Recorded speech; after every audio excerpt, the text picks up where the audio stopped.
Hello everyone. अमृत classes में आपका स्वागत है। मैं अमरेश मौर्य आज आपको राजस्व लेखपाल परीक्षा के क्वेश्चंस को डिस्कस करूंगा। ये जो क्वेश्चंस है ये 13 सितंबर 2015 फर्स्ट शिफ्ट के क्वेश्चंस हैं, है ना।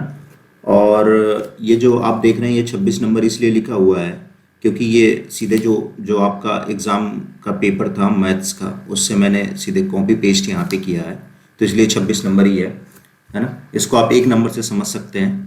आपके एग्ज़ाम में जो राजस्व लेखपाल का एग्ज़ाम हुआ था उसमें मैथ्स के 25 क्वेश्चन आते थे, ठीक है। और ये बहुत आसान क्वेश्चन है। इसमें मैं कहता हूँ कि आप 25 में 2500 क्वेश्चन सही कर सकते थे। एक दो अगर ह्यूमन एरर हो जाए तो वो अलग बात है। बाकी ये बहुत ही आसान क्वेश्चन थे, उस टाइम बहुत ही आसान क्वेश्चन आए थे, ठीक है।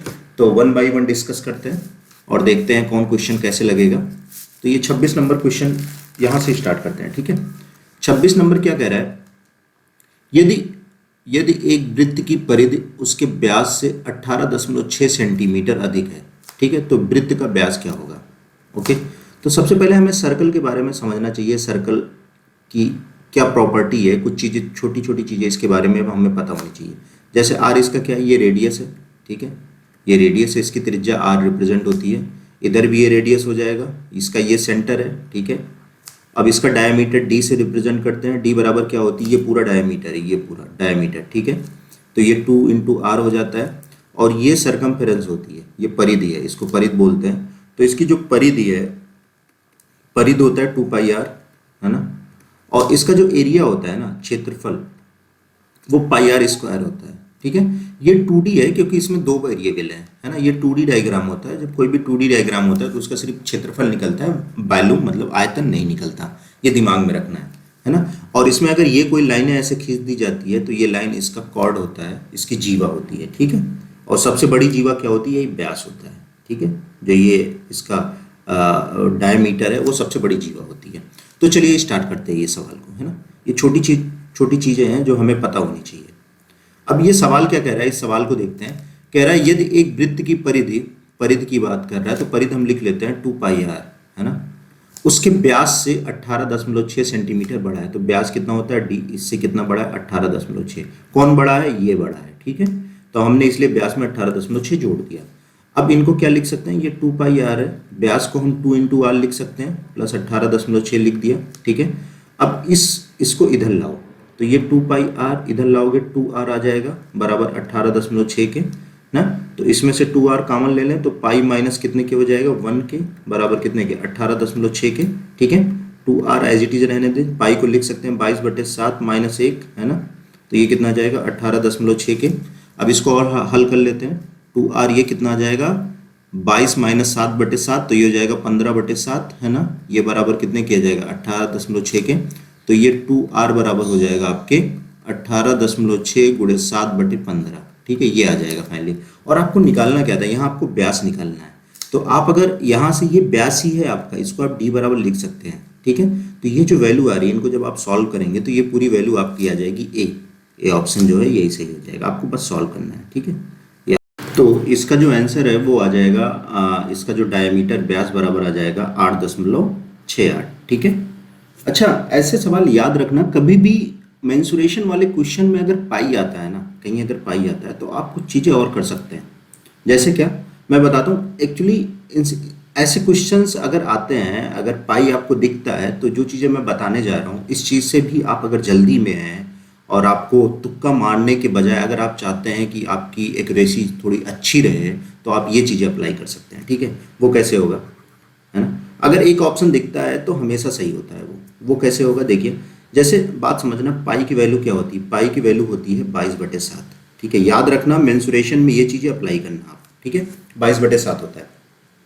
अब जब ये 22/7 होता है तो कहीं पे भी, जैसे मान लो मैं आपको बोलूँ इसी का सर्कल का आपको एरिया निकालना हो, एरिया आपको निकालना हो, तो एरिया क्या होता है, पाई आर स्क्वायर होता है, सॉरी पाई आर स्क्वायर होता है कि नहीं। आर की वैल्यू कुछ भी हो, बात समझ रहे हैं। सिर्फ 7 अगर नहीं होगा तो आपको आंसर मिल जाएगा। कैसे, अगर 7 भी होगा तभी भी कोई दिक्कत नहीं। जैसे बात समझो, जैसे ये 22/7 होता है ना। अब अगर मान लो आर की वैल्यू 7 है, आर की वैल्यू क्या है 7, तो क्या आएगा बताओ, 7 गुणे 7, ठीक है।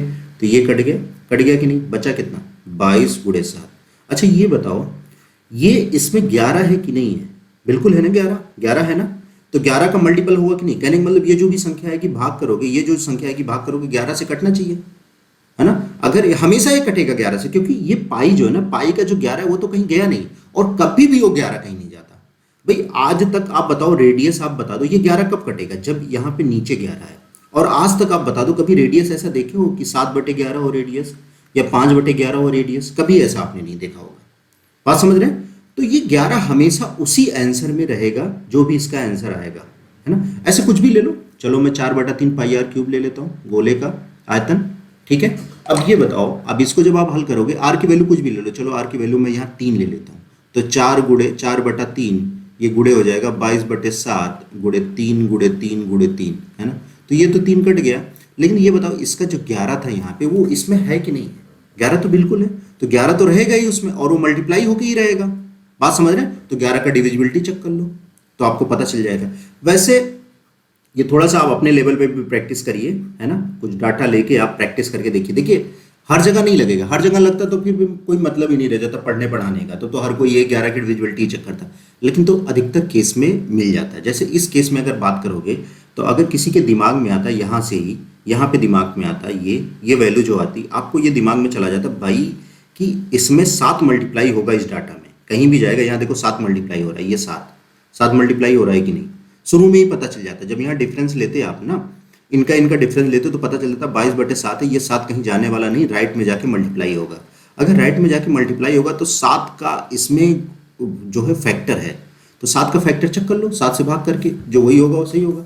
जैसे पहले में भाग करते 7 1 के 7, 7 दूनी 14, 7 चौक 28, ये कट जाता, तो ये हो सकता है, ठीक है। इसमें भाग करते तो 7 1 के 7 और 7 दूनी 14, और ये कटेगा नहीं, तो ये नहीं होगा, ये कंफर्म बता सकते हो, ठीक है। इसमें 7 1 के 7 और इसको भी काटोगे नहीं कटेगा, ये भी नहीं होगा। इसमें काटो 7 1 के 7, फिर 7 1 के 7, 7 दूनी 14, 2 ऑप्शन आपके सही होते हैं।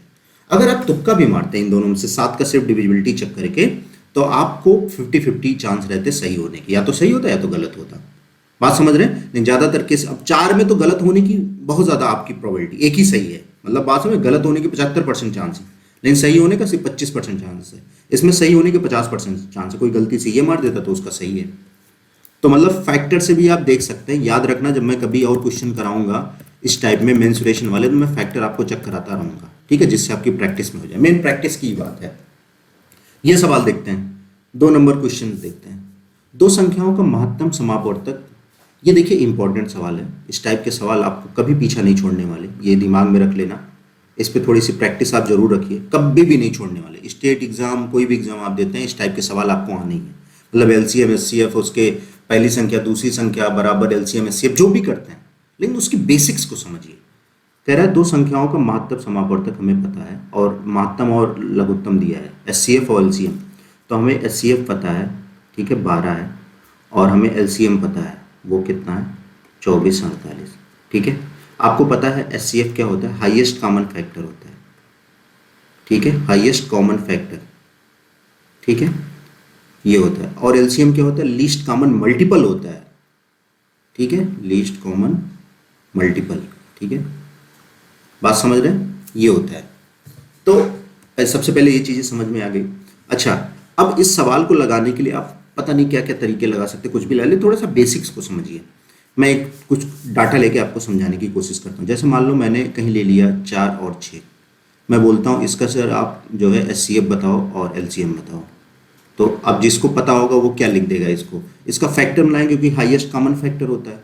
दोनों में जो हाईएस्ट कॉमन फैक्टर हो वो ले लेना। जैसे 4 का फैक्टर बनाओगे 2 गुणे 2, ठीक है, और 6 का बनाओगे 2 गुणे 3। तो इन दोनों में, इसमें और इसमें बताओ कॉमन कौन सा है, 2, यही हाईएस्ट है, तो यही हमने ले लिया, ये एचसीएफ हो गया। फैक्टर होता है ये 2। अगर जैसे मैंने ऐसे ले लेती 8 और 12 ले लेता, अब इनका एचसीएफ पूछता तो कैसे करते, 8 का लिखते 2 गुणे 2 गुणे 2, और 12 का क्या लिखते 2 गुणे 2 गुणे 3। अब इसमें जब कॉमन की बात करते तो हाईएस्ट कॉमन फैक्टर ये है, देखो, है ना, 2 और 2, तो एचसीएफ इसका कितना आ जाएगा, 4, ठीक है। ये तो एक तरीका होता है एचसीएफ निकालने, ये फैक्टर इसमें देखना रहता है। और भी तरीके होते हैं एचसीएफ निकाल, जैसे 4 और 6 है तो इनका डिफरेंस ले लो आप। इनका डिफरेंस अगर आप लोगे तो कितना आएगा, इनका डिफरेंस आएगा 2।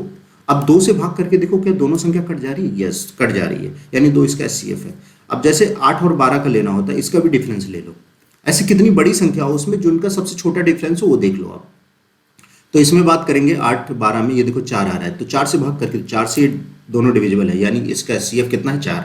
ये भी एक तरीका है। अच्छा, अब मैं बात क्या करने जा रहा हूँ, बात समझिए। हमें यहाँ पता चल गया ये एचसीएफ आ गया। अब एलसीएम का देखो, एलसीएम क्या होता है, लीस्ट कॉमन मल्टीपल होता है। जैसे मैं बात करूँ 4 और 6 का आपको एलसीएम निकालना, तो आप क्या करते हो, 4 का मल्टीपल बनाते हो। मल्टीपल मतलब गुणज, 4 दूनी 8 है ना, 4 तीन 12, 4 चौक 16, 4 पंचे 20 है, 4 छक 24, ठीक है 24, और ये कितना 28, ठीक है। ऐसे होता चला जाएगा, बात समझ रहे हैं ऐसे। और 6 का मल्टीपल बनाओगे 6, 6 दूनी 12 और 6 त्रिक 18, 6 चौक 24।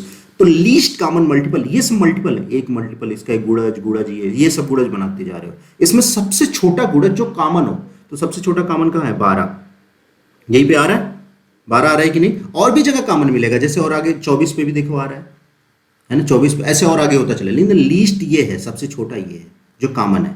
तो ये लीस्ट कॉमन, ये एलसीएम हो जाता है, मतलब मल्टीपल बना के देखा जाता है। तो 2 चीज़ें आप समझ गए, अब और कुछ चीज़ें समझिए। तो ये सब दिमाग में रखना, कभी भी इतना ज़्यादा वो सब करने की ज़रूरत नहीं है, व्यवहारिक तरीके से समझिए। अब बात हम ये करते हैं, जैसे मान लो मैं 4 और 6 मैं बात करूं कि इसको अगर इस तरह लिखोगे तो इसको लिख सकते हो 2 है ना, और 2, और इसमें कितना कॉमन 2, दोनों में 2 2 कॉमन है। तो मैं मान लेता हूँ यहाँ 2 गुणे 2 रहा होगा, तो इस 2 को मैं ए ले लेता हूँ, इस वाले 2 को है ना, और यहाँ पे कितना रहा होगा 2 गुणे 3 रहा होगा, और इस वाले 2 को तो कॉमन ही है, एचसीएफ ही है, और इसको मैं बी ले लेता हूँ। बात समझ रहे, ये वैल्यू मैंने ले लिया। मान लेते हो संख्या हमें पता नहीं, लेकिन एचसीएफ पता है। जैसे यहाँ पे एचसीएफ 12 है ना, तो हमें संख्या नहीं पता, तो वो संख्या मैं मान लूंगा 12 ए रहा होगा और 12 बी रहा होगा, ऐसे मान लीजिए आप। जैसे यहाँ पे मैंने कर लिया है, तो ये एचसीएफ हमने बाहर रख लिया। और ये जो इसका फैक्टर है ना, ये जो मतलब मान के चलिए प्राइम संख्या ही रहती है ना, तो ये ऐसे मैंने लिख लिया। बात समझ रहे हैं। तो अगर इनका आप ऐसे कभी संख्या आपने मान लिया, इनका आपको कभी एचसीएफ निकालना हो, तो आप क्या करोगे, आप 12 तो कॉमन एक ही बार लिखोगे 12, क्योंकि यहाँ देखो एक ही बार आप लिखोगे ना, है ना, वही है, मतलब 2 बार ये नहीं लेना है कि एचसीएफ है, बस कॉमन आपने देख लिया। लेकिन जब एलसीएम आपको निकालना होगा, तो इस संख्या में कैसे इसका एलसीएम कैसे निकालोगे, आप तो 2 तो ले लिया, फिर ए गुणे बी ऐसे कर लेना। ऐसे जब यहाँ पे एलसीएम निकालने की बात आएगी, तो 12 गुणे ए इंटू बी कर लेंगे, क्योंकि 12 तो आप देखने दोनों में कॉमन एक ही बार आपको लेना है, ठीक है। तो ये छोटी सी बात है, ये समझने की जरूरत है। अच्छा, अब ये सवाल को लगाने चलते हैं। तो मैं कैसे संख्या मानूंगा उस तरह करना। फार्मूला ठीक है अपनी जगह है यार, फार्मूला अगर आप लगाते हैं तो अपनी जगह, थोड़ी सी बेसिक चीज़ें अगर आपको पता है तो एक्यूरेसी बहुत अच्छी रहती है। तो मैं मान लेता हूँ पहली और दूसरी संख्या मैंने मान लिया। तो पहली संख्या जब 12 हमें पता है, तो एचसीएफ तो 12 और इसका जो भी फैक्टर ए ले लिया हमने, और ये 12 हमने बी ले लिया, ठीक है। हमने ये 2 संख्याएं मान ली। अब क्या कह रहा है, कह रहा है कि यदि संख्याओं का अंतर 60 है, तो इन संख्याओं का अंतर 12 a माइनस 12 b बराबर 60 के लिख लो आप।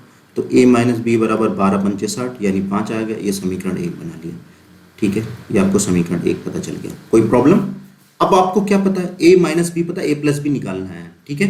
तो आप जानते हैं ये फार्मूला हमेशा दिमाग, इनका बहुत रोल पड़ेगा। मुझे ऐसे याद है, प्लस माइनस के होल का स्क्वायर का अंतर बराबर प्लस का स्क्वायर माइनस का स्क्वायर, है ना, के अंतर बराबर 4ab होता है। ये याद रखना, ये बहुत इंपॉर्टेंट फार्मूला है, ठीक है। ये अलजेब्रा का बहुत बेसिक फार्मूला है जो आपको पता होना चाहिए, ठीक है। इसके आधार पे इस चीज़ को आप हल करेंगे, ठीक है। वैसे इसमें ऑप्शन जो दिए हैं वो गलत दिए हैं, लेकिन आप समझिए इसको कैसे लगेगा। तो a माइनस बी पता चल गया, और ए बी कैसे आ गया, हमें इसका एलसीएम पता है, हमें एलसीएम पता है, यहाँ से देखो, ठीक है। जब एलसीएम क्या होगा, इन संख्याओं का एलसीएम क्या होगा, तो एलसीएम निकालने के लिए हम करेंगे 12, ये तो एचसीएफ तो इससे कॉमन हो गया सॉरी, 12 ए गुणे बी बराबर कितने के, 2448 के, कोई प्रॉब्लम। तो ए बी बराबर कितने आ जाएगा, 2448 बटे 12। तो ए बी बराबर कितना आएगा, भाग करो 12 दूनी 24, और पूरा कट गया तो 12 चौक 48, 204 आ जाएगा, कोई प्रॉब्लम। तो ये इक्वेशन 2 कर लिया। अब क्या करेंगे, इसको मैं मिटा देता हूँ इधर। जब पता रहेगा आपको ना, तो फटाफट आप डाटा रखोगे, है ना। ये तो समझाने में थोड़ा सा समय लगता है। अब आप क्या करो, इस फार्मूले के हिसाब से देखो, ए प्लस बी यहाँ से आपको मिल जाएगा। कैसे, देखो, प्लस माइनस का स्क्वायर का अंतर बराबर 4ab, ऐसे याद रखना। एक्चुअली इस फार्मूले में कंफ्यूजन नहीं हो जाती है, ये प्लस इधर आप माइनस कर देते हो, उधर आदमी प्लस कर देता है, इसलिए प्लस माइनस के स्क्वायर का अंतर बराबर 4ab, कुछ ऐसे दिमाग में रखो। तो आपको ये तो निकालना है, इसको एज इट इज रख लो आप, माइनस और ये 5 का स्क्वायर, और ये हमें पता है 4 इंटू 204, कोई प्रॉब्लम नहीं। तो a प्लस बी का होल स्क्वायर बराबर तो ये कितना हो जाएगा, 4 चौक 16, 4 दूनी 8 प्लस 25 इधर आ जाएगा। तो a प्लस बी का स्क्वायर बराबर आ जाएगा, ये 6 5 11, और ये कितना हो जाएगा, 3 3 1 4 हो गया, और 841। तो a प्लस बी ये आ जाएगा अंडर रूट 841। ठीक है, तो ये किसका होगा, ये 29 का होगा। ठीक है, ये 29 का स्क्वायर होगा। थोड़ा सा स्क्वायर भी याद रखिए आप। ठीक है, क्योंकि 30 का 900 होता है तो उसके आसपास समझ सकते हैं।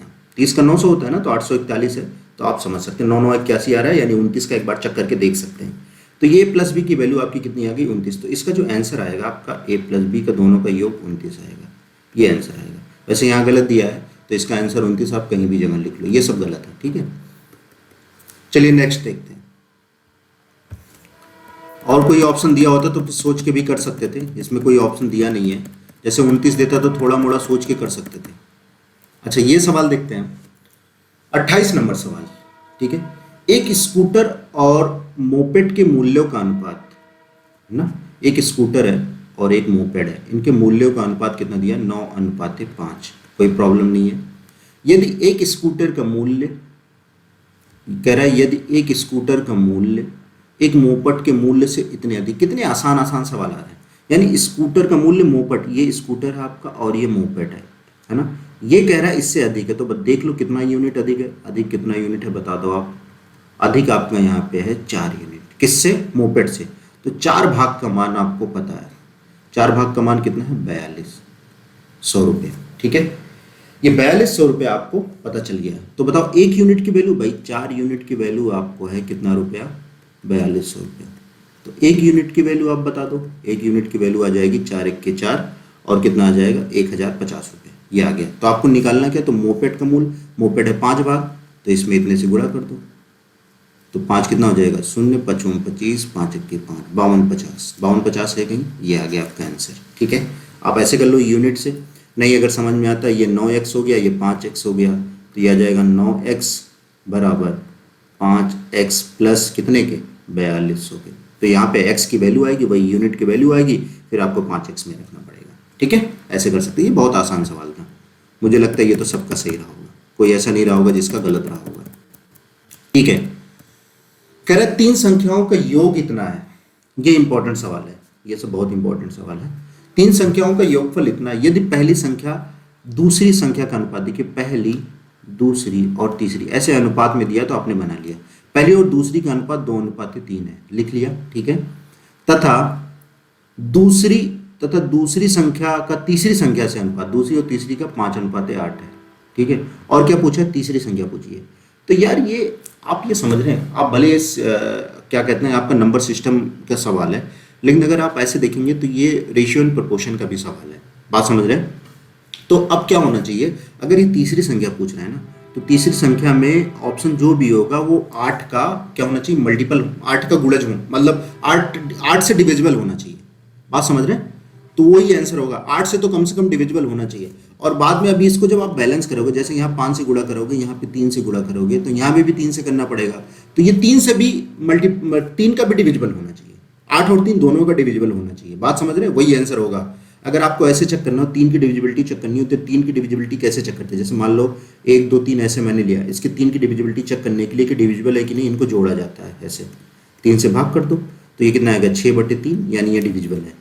वैसे हम इतना नहीं जोड़ते, हम क्या करते हैं, 3 3 का पेयर बना के काटते हैं। 3 कट गया, 2 1 3 कट गया, डिविजिबल है। जैसे 4 5 6 ले लिया, अब इसको 3 की डिविजिबिलिटी चेक करना है, तो 6 डिविजिबल है, 5 4 9 डिविजिबल है। जैसे 1 0 4 ले लिया, अगर ये डिविजिबिलिटी चेक करना है, तो आप जब 4 1 5 जोड़ोगे और 3 से भाग करोगे, तो ये रिमाइंडर कितना आ जाएगा, 2 आ जाएगा, है ना। इसका शेषफल 2 आएगा, भाग करके देख लो। तो ऐसे करके किया जाता है। ऐसे 9 का भी होता है। 9 की डिविजिबिलिटी अगर कभी आपको चेक करनी है, तो आप क्या करिए, 9 से उसमें 9 9 का ग्रुपिंग बना के देइए, काटते जाइए।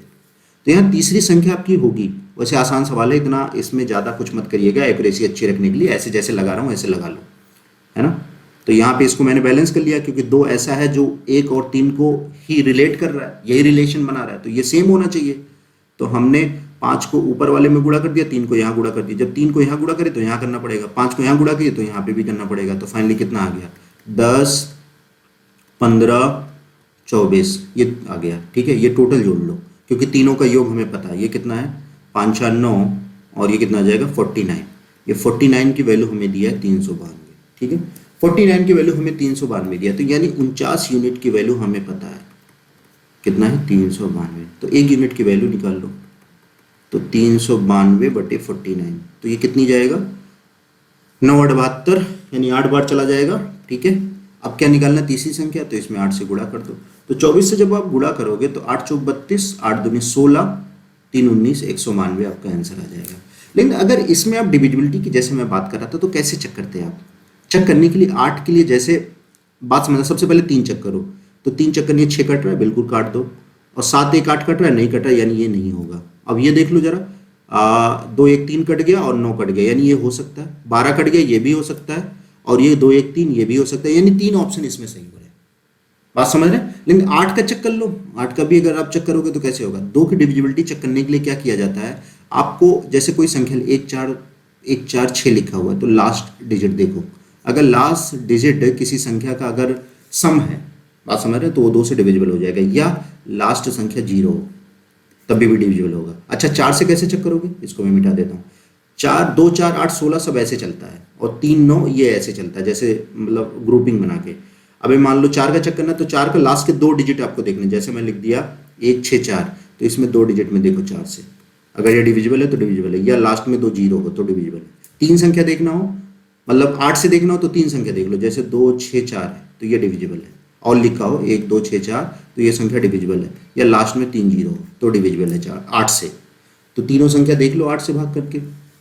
अब जैसे ये देखोगे 8 से भाग करोगे, 8 दूनी 16, 16 बचा 3, 8 चौक 32 कट रहा है, 8 से ये काट के देख लो, तो 8 1 के 8, और 8 के बाद 4 बचा, 8 5 40 ये भी है, इसको भाग करके देखो, तो 8 दूनी 16 ये नहीं कट रहा, यानी 2 ऑप्शन पे आप आ गए।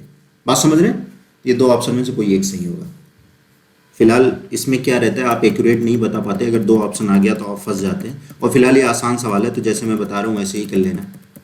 ये सवाल देखिए, एक त्रिभुजाकार खेत का परिमाप दे दिया है, ठीक है, परिमाप भी 540 मीटर है, और इसकी भुजाओं का अनुपात इतना दिया है। एक चीज याद रखना, मैं कुछ चीजें आपको बताता हूँ, वो थोड़ी बेसिक चीज है। समकोण त्रिभुज होता है ना, समकोण त्रिभुज में ये जो साइड अगर एक 90 होगा, फिक्स होगा, तभी वो समकोण होता है, एक 90 डिग्री होना चाहिए। अच्छा, ये ए ले लिया मैंने, ये बी ले लिया, ये सी ले लिया, ठीक है। इसमें बहुत सारी चीज़ें समझने की ज़रूरत है। अगर किसी को समकोण त्रिभुज समझना है तो आप जो है, मेरा एक चैनल और है, वहाँ से भी जाके समझ सकते हैं। एक PCM ट्यूटर करके है ना, वहाँ पे आप जाइए, वहाँ पे मैंने ट्रिग्नोमेट्री अच्छे से पढ़ा के रखा हुआ है, वहाँ से जाके आप समझ लीजिए, ठीक है। अच्छा, इसमें मैं क्या बताना चाहता हूँ, इसमें मैं ये बताना चाहता हूँ कि ट्रिपलेट्स को दिमाग में रखो, 3 4 5 ये ट्रिपलेट्स होते हैं। ट्रिपलेट्स मतलब ये होता है, पाइथागोरस प्रमेय लगता है इसमें। ये आधार अगर मान लिया हमने इस कोण के हिसाब से मान लिया आधार, तो ये लंब हो जाता है, कोण के सामने की भुजा लंब होती है, ये कोण है इसके सामने की भुजा ये लंब होती है, अगर ये कोण हो जाएगा तो इसके सामने की भुजा ये लंब हो जाती है, और बाकी बची भुजा एक कर्ण होती है। तो पाइथागोरस प्रमेय ये कहता है कि आधार का स्क्वायर प्लस कर्ण का स्क्वायर, है ना, बराबर, सॉरी, आधार का स्क्वायर प्लस लंब का स्क्वायर, है ना, बराबर कर्ण का स्क्वायर, ये होता है पाइथागोरस प्रमेय, ठीक है। और ऐसी कंफ्यूज मत होना, यहाँ पे आप लंब का स्क्वायर भी कर सकते हो, बात तो एक ही है, प्लस में या तो इधर रख दो या तो उधर रख दो, ठीक है। कर्ण का स्क्वायर 2 + 3 5 आएगा, 3 + 2 भी 5 आएगा, ठीक है, ऐसे। अच्छा, तो ट्रिपलेट्स क्या होता है ये चीज़ समझिए, ट्रिपलेट्स को थोड़ा सा दिमाग में रखना। तो आप ट्रिपलेट्स पे आधारित बहुत सारे सवाल आते हैं, जैसे 3 4 5 एक ट्रिपलेट्स है, कहने का मतलब अगर ये आधार पे है, ये लंब है, तो ये कर्ण होगा। कर्ण हमेशा बड़ी भुजा होती है, ठीक है। अगर ये लंब है तो ये आधार हो सकता है, कर्ण तो फिक्स होगा, ठीक है। अच्छा, अगर मैं इसमें 2 से गुणा कर दूं, कुछ भी करो, मल्टीप्लाई सब में करो या सब में डिवाइड करो, वो भी ट्रिपलेट्स होगा। जैसे 6 8 10 ये भी एक ट्रिपलेट्स है, ये समकोण में लगेगा। बात समझ रहे हैं? अगर मैं 3 से मल्टीप्लाई कर दूं, तो 3 त्रिक 9, 4 3 12 और 5 3 15, तब भी होगा। चाहे करके देख लो, आधार और लंब का स्क्वायर करो, कर्ण के स्क्वायर के बराबर होना चाहिए। तो 6 का स्क्वायर 36 और 8 का स्क्वायर 64, इनको जोड़ दो, देखो 100 आ गया। बात समझ रहे हैं? तो ट्रिपलेट्स दिमाग में रखना, 3 4 5 एक ट्रिपलेट्स होता है, ऐसे मैं ट्रिपलेट्स लिख देता हूँ। एक 3 4 5 हो गया जो बहुत आएगा, और दूसरा ट्रिपलेट्स हो जाता है 5 12 13 जो यहाँ आता है, ठीक है। और भी 7 24 25, ठीक है। और भी बहुत सारे होते हैं जो आपको मिलता जाएगा, मैं आपको बताते जाऊंगा। तो ये ट्रिपलेट्स को याद रखना, कहीं भी अगर 5 12 13 भी अगर है ना, आप इसमें अगर 2 से मल्टीप्लाई है यानी 10, 24, 13 दूनी 26, ये भी एक ट्रिपलेट्स है। आधा कर दो, आधा कर दो, कोई दिक्कत नहीं, 5/2, ठीक है, 12/2 और 13/2।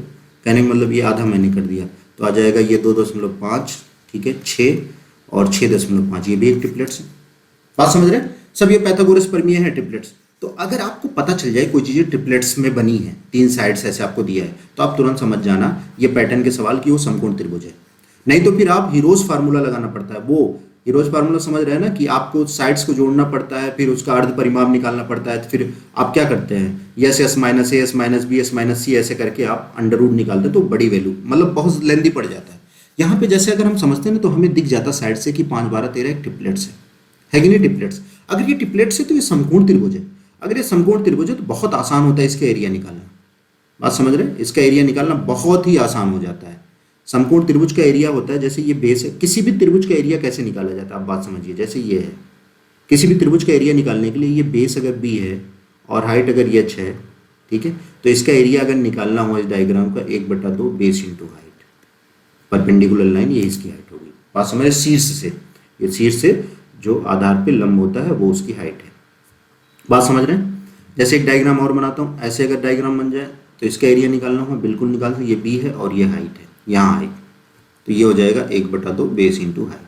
बात समझ रहे हैं? ऐसे इस डायग्राम में भाई ये बेस है आपका और परपेंडिकुलर यही एक लाइन है, तो इसका कितना होगा 1/2 बेस इंटू हाइट। बात समझ रहे हैं? तो ये बहुत आसान सवाल हो जाता है ऐसे सवालों को निकालने के लिए।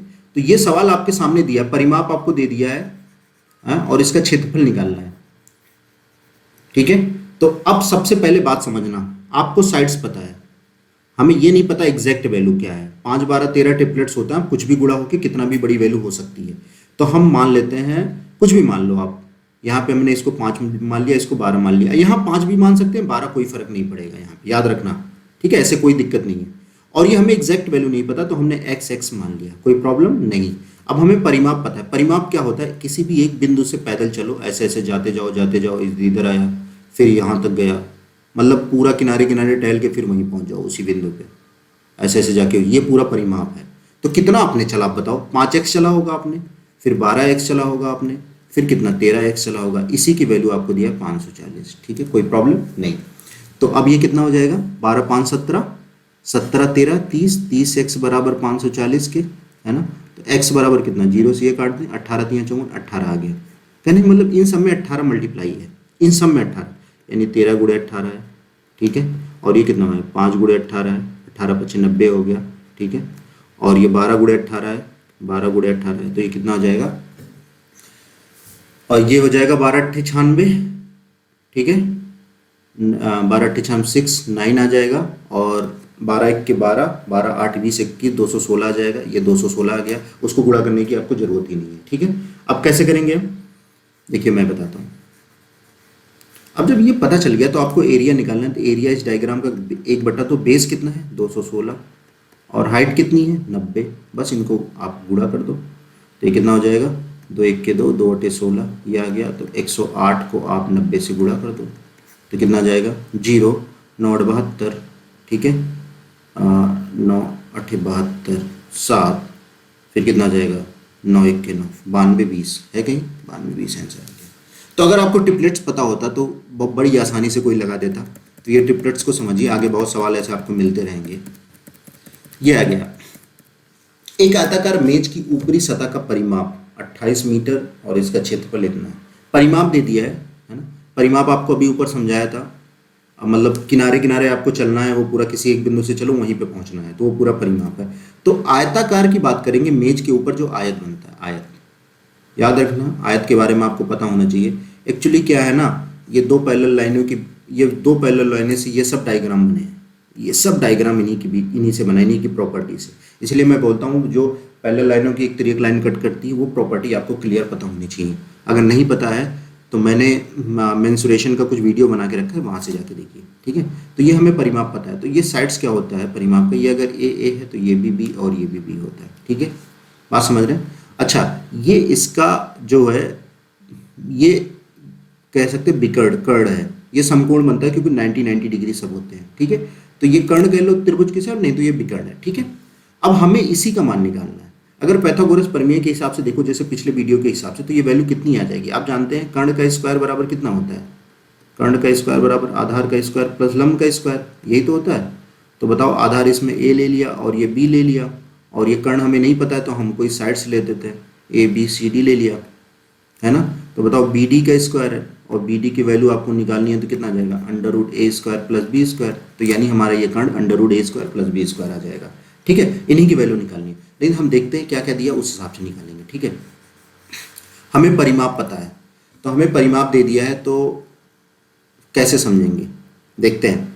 परिमाप हमें पता है, तो इसका परिमाप इस बिंदु से अगर चालू करोगे कहीं से, अगर पहले इधर चलोगे तो ए चलोगे, फिर बी चलोगे, है ना, फिर ए चलोगे, फिर बी चलोगे, फिर वहाँ पहुँचोगे, तो कितना आ जाएगा? ऐसे आ जाएगा परिमाप ए प्लस बी प्लस ए प्लस बी। ये कितना आ जाएगा आपका? 28। तो ये फाइनली दो कॉमन ले लिया, ए प्लस बी बराबर कितने के? 28। तो बताओ ए प्लस बी बराबर कितने के? 14 आ गया। कोई प्रॉब्लम नहीं। ठीक है, ए प्लस बी 14 आ गया। अब एरिया क्षेत्रफल हमें पता है, तो क्षेत्रफल पता है तो क्षेत्रफल निकाल लो। तो क्षेत्रफल क्या होता है, बात समझो। इस पूरे डायग्राम का क्षेत्रफल निकालने के लिए एक त्रिभुज ये और दूसरी त्रिभुज ये, इन दोनों त्रिभुज का अलग अलग क्षेत्रफल निकाल के जोड़ दो। तो इसका जब क्षेत्रफल निकालोगे तो 1/2 बेस इंटू हाइट, ठीक है, और इसका भी निकालोगे तो कितना आ जाएगा? 1/2 बेस इंटू हाइट। ठीक है, ये बेस यही ले लो, ए इंटू हाइट, कुछ भी ऐसे कर लिया। तो इन दोनों को जब जोड़ोगे तो पूरे इसका एरिया आएगा, एरिया ऑफ चतुर्भुज A B C D. A B C D अभी मैं इतना समझा रहा हूँ, बाकी अगर आपको पता होगा तो और तेजी से आप कर सकते हैं, है ना। तो आधा धन आधा पूरा आ जाएगा, ए इंटू बी आ जाएगा, तो इसका एरिया ए बी आएगा। ठीक है, तो ए बी की वैल्यू हमें पता है। एक तो ये समीकरण ए 1 ले लिया, तो ए बी की वैल्यू आपको पता है, क्षेत्रफल इसका 48 है ना, ये 2 आ गया। अब आपको पता चल गया ए प्लस बी और ए बी का मान आपको पता चल गया। ठीक है, अगर ये पता चल गया, वैसे अगर आप देखते तो आपको दिख जाता कि क्या चीजें हैं क्या नहीं है।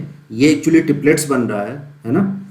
ट्रिपलेट्स ये बन रहा है 6 8 10 बन रहा है, 3 4 5 का ही ट्रिपलेट्स है ये, 3 4 5 ट्रिपलेट्स अभी मैं हल करके दिखाऊंगा। इसमें जानते हैं क्या, इसमें डबल हुआ है, ये देखना 3 दूनी 6 8 और 10 यही हुआ है, तभी साइड्स का योग 10 आ रहा है। 10 आ रहा है तो आपको, सॉरी 14 आ रहा है, तभी आपको समझ जाना चाहिए। ये देखिए 14 आ रहा है, बात समझ रहे हैं। और अगर आपको देखना होता है, ये प्रूफ भी करना होता है क्या ये वैल्यू सही है, तो आप क्या करते, इसका एरिया निकालते। तो एरिया जब निकालते, भाई अगर ये आपने इसको 8 ले लिया, इसको 6 ले लिया, तो इसका 8 6 48 आप देख रहे हैं, गुणा करने के बाद 8 6 48 आ रहा है, तो आपको तुरंत समझ जाना चाहिए था 3 4 5 ट्रिपलेट से उसको डबल हुआ है, यानी 6 8 10 है। आप हल भी करने की जरूरत नहीं पड़ती, बात समझ रहे हैं। लेकिन मैं हल करके दिखाता हूँ आपको। ये ट्रिपलेट्स है 3 4 5 का, इसलिए मैंने बताया था ट्रिपलेट्स को याद रखो। 3 4 5 का ट्रिपलेट से डबल हुआ है, यानी 6 और कितना हुआ 8 10। तो जब आपको ए प्लस बी पता चल गया, ए बी पता चल गया, तो आपको ए माइनस भी निकालना पड़ेगा यहाँ से। तो ए माइनस बी आप कैसे निकालेंगे, मैंने बताया था प्लस माइनस का होल स्क्वायर, यही ना। ठीक है, बराबर कितने के 4ab के। तो आपको ए प्लस बी पता है 14 का स्क्वायर माइनस ए माइनस बी। ठीक है, और ये कितना आ जाएगा 4ab, यानी 4 × 48। आप इन्हीं को हल कर दो। इन्हीं को हल करने के बाद आपको ए माइनस बी की वैल्यू आएगी कितनी। ठीक है, अब ए माइनस की अगर आपकी वैल्यू आ जाएगी, ठीक है, तो आपको ए प्लस बी की वैल्यू ये तो आई है, ये ए माइनस की वैल्यू, इन दोनों को आपको हल कर देना, इसको और इसको, ए और बी की वैल्यू आ जाएगी। ए और बी की वैल्यू यही आएगी, कितना आ जाएगा मैं दिखा देता हूँ। इनको जब हल करोगे तो ए की वैल्यू आप ऐसे हल कर लेंगे, तो आप कुछ भी रख सकते हैं। ठीक है, जो आपने मान लिया, मान लेते हैं ए की वैल्यू 8 आ गई और बी की वैल्यू 6 आ गई। और जब कर्ण की वैल्यू निकालोगे तो क्या करना पड़ेगा, कर्ण की वैल्यू अंडर रूट ये कर देना आपको, है ना, 8 का स्क्वायर प्लस 6 का स्क्वायर, तो ये कितना आ जाएगा 10 आ जाएगा, वही आपका आंसर आ जाएगा। ठीक है, ये हल कर लेना आप, बस कैलकुलेशन करना है। ठीक है, 31 नंबर 32 देखते हैं। एक त्रिभुज का परिमाप 30 सेंटीमीटर है और उसका क्षेत्रफल 30 सेंटीमीटर स्क्वायर है। यह त्रिभुज की सबसे बड़ी भुजा की लंबाई 13 सेंटीमीटर है। ठीक है, तो पता है ये भी आप बात समझना, ये 5 12 13 ट्रिपलेट्स है, 5 12 13 ट्रिपलेट्स, ये आपका सबसे बड़ी भुजा है। ऐसे हमें लगाना होता तो ऐसे कर लेते हैं। और परिमाप की बात कर रही है तो परिमाप जोड़ के देख लो, 13 और 12 25 5 30, देखो परिमाप भी है। क्षेत्रफल बात कर लें तो क्षेत्रफल जब ये ट्रिपलेट्स होगा तो ये 13 और ये 5 ले लो, 12 ले लो, कुछ भी ले लो, ये तो बोला नहीं है कौन आधार कौन हुआ है। तो इसका एरिया निकालोगे 1/2 5 × 12, तो ये कितना 6 6 5 30, देखो प्रूफ भी हो रहा है। यानी अब इसकी सबसे छोटी भुजा 5 ही तो है, 5 आंसर आ गया। बात समझ रहे हैं, आपको लगता है लगाने की जरूरत है, ऐसे कर लीजिए, है ना। ट्रिपलेट्स कितना था 5 12 13, ये ट्रिपलेट्स से हम समझ गए। ठीक है, ठीक है ना, बड़ी भुजा ये है, परिमाप निकाल लिया और एरिया निकाल लिया, प्रूव हो गया। तो इसका आंसर आ जाएगा 5। ठीक है, आगे बढ़ते हैं। कह रहा है यदि एक पहिए की त्रिज्या 21 सेंटीमीटर, ये अच्छा सवाल है, इसको थोड़ा सा समझ के चलिएगा। एक पहिए की त्रिज्या 21 सेंटीमीटर है, 792 मीटर की दूरी तय करने में उसे कितने चक्कर लगाने होंगे। ठीक है, पहिया की बात करते हैं। पहिया एक सर्कल होता है, आप दिमाग में रखना, ये सर्कल है, ये सर्कल, इसका हमें रेडियस पता है 21 सेंटीमीटर है, 21। ठीक है, अच्छा कोई बात नहीं है।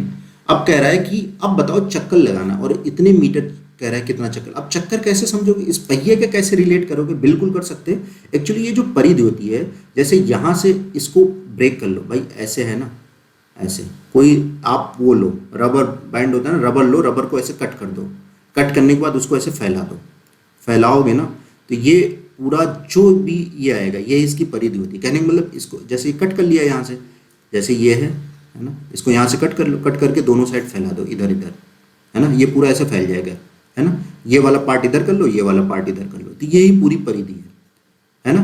बात समझ रहे, ये पूरी परिधि होगी। कहने का मतलब अगर इसको राउंड रोटेट कराओगे ना, ऐसे ये रोटेट करते जाएगा, तो ऐसे ऐसे रोटेट करते, जैसे ये सर्कल है ना, ऐसे रोटेट करोगे, ऐसे ऐसे रोटेट करते जाएगा, ऐसे ऐसे। तो इस बिंदु से अगर देखोगे, ये बिंदु कब धरती पर, मतलब ये क्षैतिज पर टच करे, तो वो एक परिधि हो जाएगी। बात समझ रहे, जैसे ये ऐसे रोटेट करते करते जाता है, ऐसे ऐसे ऐसे मान लो, ऐसे ऐसे रोटेट करता। अब ये वाली बिंदु यहाँ पे मान लो आती है, यहाँ पे फिर टच कर दी, तो ये पूरा एक सरकमफेरेंस होगा, एक परिधि होगी। बात समझ रहे, इतनी दूरी चलेगा वो, जो भी परिधि आएगी उतनी दूरी वो एक चक्कर में चलेगा। तो यहाँ से हम कैसे निकालेंगे, कुछ चीज़ समझते हैं, कैसे समझेंगे। अब जैसे कह रहा है कि अब ये है, तो इसकी परिधि सबसे पहले निकालना है ना। हमें ये रेडियस पता है 21 सेंटीमीटर, और हमें क्या निकालना, 792 मीटर। तो एक परिधि का मान कितना होगा बताओ। एक परिधि मतलब परिधि लिख लो, एक परिधि क्या होता है, तो परिधि होता है 2πr। तो कितना हो जाएगा, 2 × 22/7, r मतलब कितने 21 के, तो ये कितना, तो ये 6 दूनी 12, 6 दूनी 12 1 13, इतना सेंटीमीटर। ठीक है, अब क्या करना है, चक्करों की संख्या है ना, चक्करों की संख्या मान लेते हैं n है, तो ये कितना हो जाएगा, कुल दूरी बटे परिधि। ठीक है, परिधि कुल दूरी कितनी थी हमारी, 792, ये मीटर है याद रखना, मीटर बटे, और ये हमारी ये कितनी है परिधि, एक परिधि की दूरी है ना, ये एक परिधि की दूरी है, ये एक परिधि की दूरी इतने सेंटीमीटर। तो इस मीटर को सेंटीमीटर में बदलो, 1 मीटर बराबर 100 सेंटीमीटर, तो 792 मीटर बराबर 792 × 100 बटे कितने के, 132 के। इनको भाग कर दो तो कितना आ जाएगा, फाइनली ये भी 600 आ जाएगा, 6 बार जाएगा। ठीक है, ये 6 बार कटेगा, तो ये 600 चक्कर लगेगा। ये आंसर आ गया आपका। ठीक है, आगे बढ़ते हैं।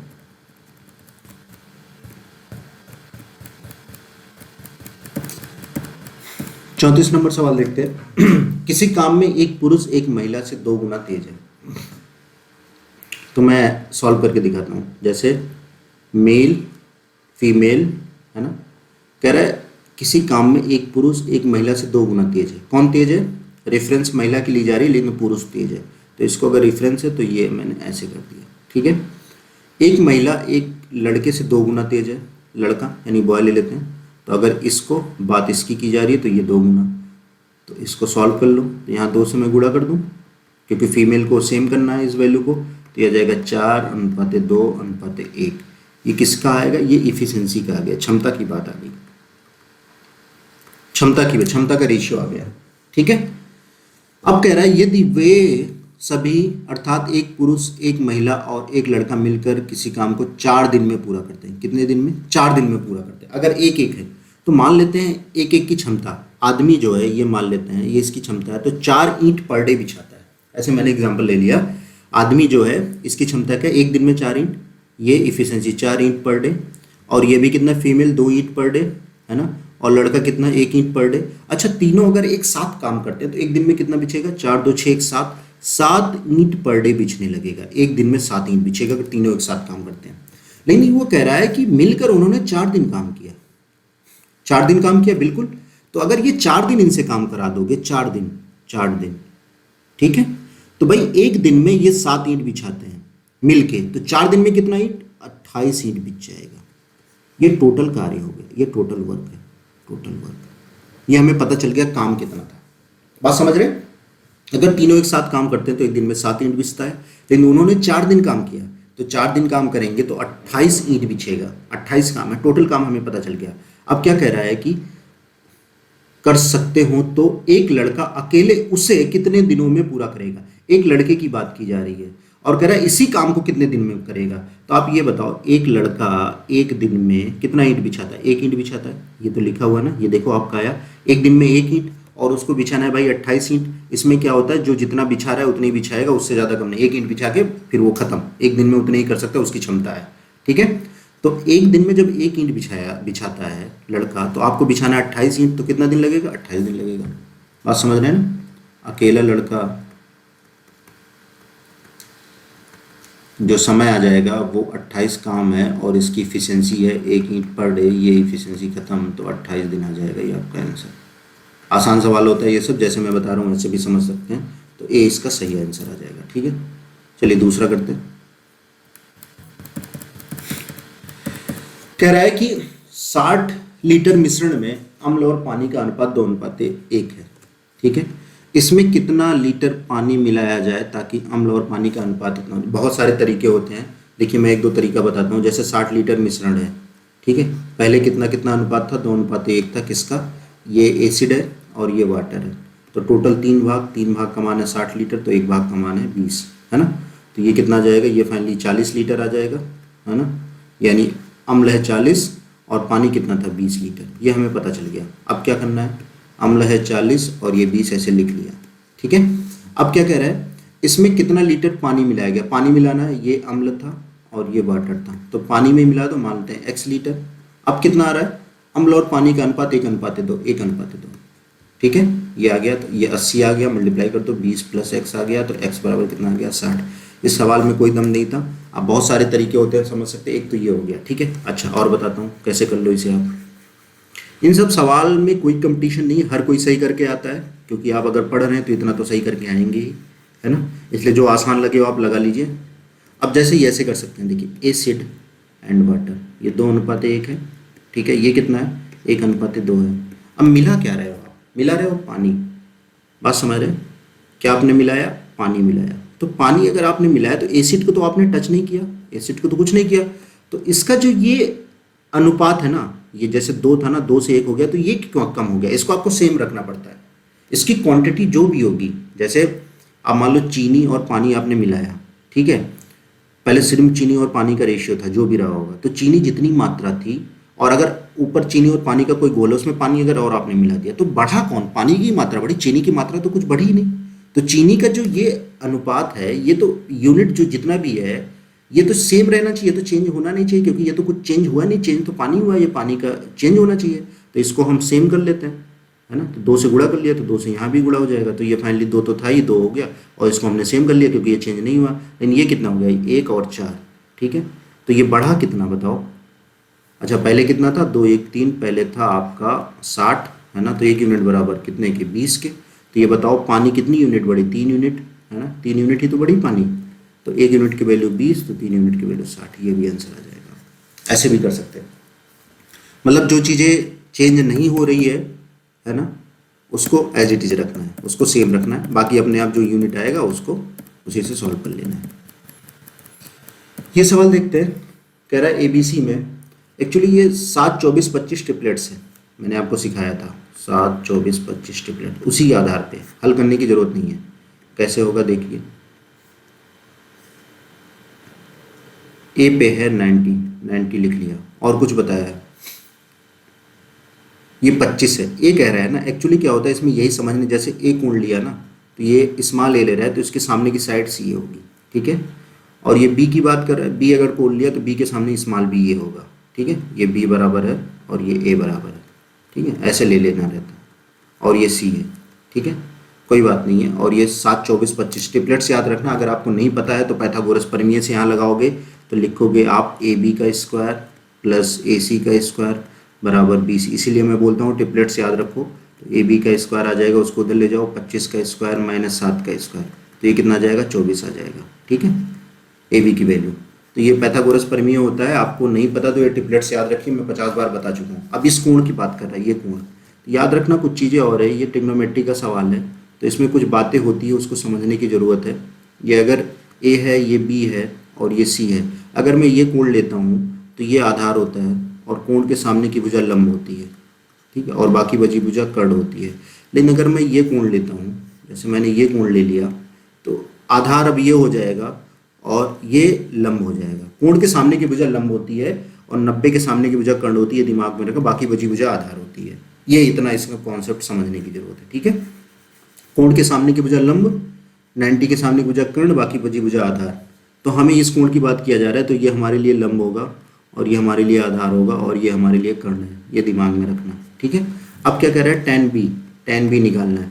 तो लाल बट्टे कक्का से याद रखना, जो लोग नहीं जानते, लाल बट्टे कक्का से मतलब ये लाल बट्टे कक्का क्या है, इसमें देखिए ये L मतलब लंब है ना, A मतलब आधार है, ठीक है, और K मतलब कर्ण है, ये चीज़ें हैं, ठीक है। जैसे इसमें बात आती है, ये होता है साइन थीटा, ठीक है, साइन थीटा बराबर आप बोलेंगे लंब बटे कर्ण, ठीक है, और ये होता है कॉस थीटा आधार बटे कर्ण, और ये होता है tan थीटा बराबर लंब बटे आधार, ठीक है, और ये उल्टा चलता है। फिर साइन का ट्रिग्नोमेट्रिकल रेशियो में जो अनुपात होता है कोसेक से होता है, ये कोसेक थीटा होता है कर्ण बटे, अब इधर से हो जाएगा कर्ण बटे लंब, और ये होता है कॉस का यानी सेक थीटा होता है कर्ण बटे आधार, और ये होता है tan का उल्टा कॉट थीटा बराबर होता है आधार बटे लंब, ऐसे उल्टा चलेगा इधर से, ठीक है। तो ये चीज़ें, तो यहाँ पे आपको tan b निकालना है। तो tan b जब आपको निकालना है तो tan b क्या होता है, tan b यहाँ से अगर आप देखोगे tan थीटा होता है लंब बटे आधार, तो लंब बटे आधार, ठीक है। तो इसमें लंब क्या है, इसके लिए लंब 7 है और आधार कितना है 24, ये आधार है, 7/24 है, ये आंसर आ गया। ट्रिग्नोमेट्री का क्वेश्चन दे दिया था आपको, एक क्वेश्चन ट्रिग्नोमेट्री का आ गया, ठीक है, आसान था। 37 नंबर सवाल देखते हैं। 37 नंबर सवाल क्या कह रहा है, 37 नंबर भी बहुत आसान है, इसको थोड़ा सा समझ के करिएगा। क्या कह रहा है 37 नंबर, यदि किसी धनराशि पर ब्याज 1 पैसा प्रति रुपया प्रति माह हो, तो वार्षिक ब्याज दर की, आसान सवाल है। आप जैसे अगर कोई बात नहीं होती, कुछ ब्याज नहीं लिखा होता, तो सिंपल इंटरेस्ट मानते हैं, ये दिमाग में रखिएगा। तो हमने मूलधन और हमने ब्याज की बात कर ली। मूलधन हमारा कितना है, हमारा ब्याज जो है वो 1 पैसा है, और किस पे है, प्रति रुपया पे है। ये देखिएगा प्रति रुपया 1 रुपया है, 1 रुपये पे है ना, और ब्याज कितना 1 पैसा है, यही है। और मैंने बताया था यूनिट आप सेम रखो, और ये जो 1 पैसा है ये कितने का, 1 माह का ब्याज है। बात समझ रहे हैं, 1 माह का आपका ब्याज है। तो आप कैसे करेंगे, अगर आपको SI निकालना है, तो SI आपको निकालना होता है, तो आप क्या करते हैं, आप चाहे फार्मूला लगा लो या बेसिक्स भी कर सकते हो, सिंपली 12% इसमें आंसर आ रहा है। SI बराबर क्या होता है, P × R × T/100, यही तो होता है, ठीक है। आपको SI पता है 1 पैसा, 1 पैसा आपने रख दिया है ना, ठीक है, 1 पैसा आपको पता है, ये कितने, 1 महीने का है, दिमाग में रखना, ये 1 महीने का है। लेकिन अगर 12 महीने का आप निकालोगे, 12 माह का, तो 12 माह का कितना हो जाएगा, है ना, बताइए, 12 माह का आपका 12 पैसा हो जाएगा कि नहीं। तो 12 माह का अगर करके आप देखेंगे तो आपका वार्षिक आएगा, यानी इस टी की जगह आपको फिर क्या रखना पड़ेगा, 1 वर्ष रखना पड़ेगा। लेकिन अगर यहाँ पे 1 पैसा आप 1 माह का रखते तो ये टी की जगह आपको 1/12 माह रखना पड़ता, ऐसे 12 वर्ष रखना पड़ता, सॉरी, है ना, वर्ष रखना पड़ता। तो आप पी आपका क्या 1 रुपया है, ठीक है। तो 1 रुपया पहले SI आप निकाल लो, 12 पैसा है, और पी की जगह मैं 100 रख देता हूँ, क्योंकि 100 पैसा हमें करना है ना, क्योंकि पैसे में ये पैसा है तो ये भी पैसा, यूनिट सेम रखना है।